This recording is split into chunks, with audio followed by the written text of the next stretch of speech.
La ley de Ohm comprende el voltaje, la resistencia y la intensidad.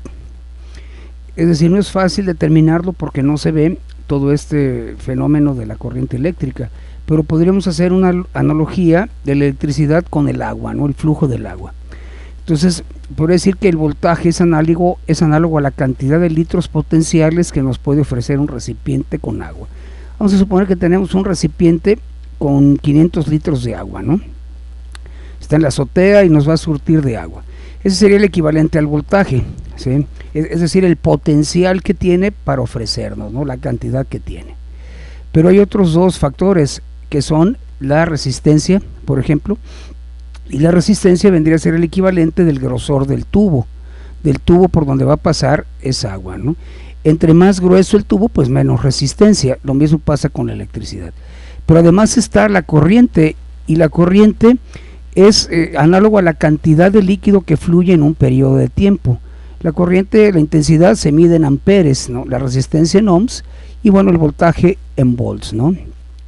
Así pues, vamos a hacer un ejercicio en donde se nos da la intensidad, es decir, en amperes, una cantidad en amperes, y la resistencia. Vamos a suponer que tenemos una cantidad de 10 amperes en un circuito en el cual la resistencia es de 5. De acuerdo a la fórmula, bueno, hay que multiplicar estas dos cantidades, ¿no? Que sería 10 multiplicado por 5, que obviamente nos va a dar 50, y estaríamos hablando de tener un potencial de 50 volts. Ahora vamos a suponer que tenemos un voltaje, sobre todo el problema es de intensidad. Tenemos un voltaje de una cantidad de 12 voltios con una resistencia que tiene 4 ohms, y para sacar la intensidad, es decir, la cantidad de amperes que fluyen por el circuito, vamos a dividir entonces el voltaje entre la resistencia, es decir, 12 volts entre 4 amperes. Entonces eso significa que la corriente que está fluyendo es de 3 amperes.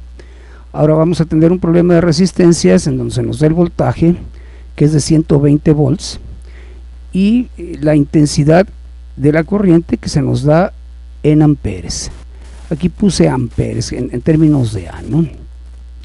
Entonces, que es de 5. Entonces, ¿qué vamos a hacer? Bueno, vamos a dividir 120 entre 5, 120 volts entre 5 amperes, y esto nos va a dar el valor de la resistencia, que consiste en 24 ohms.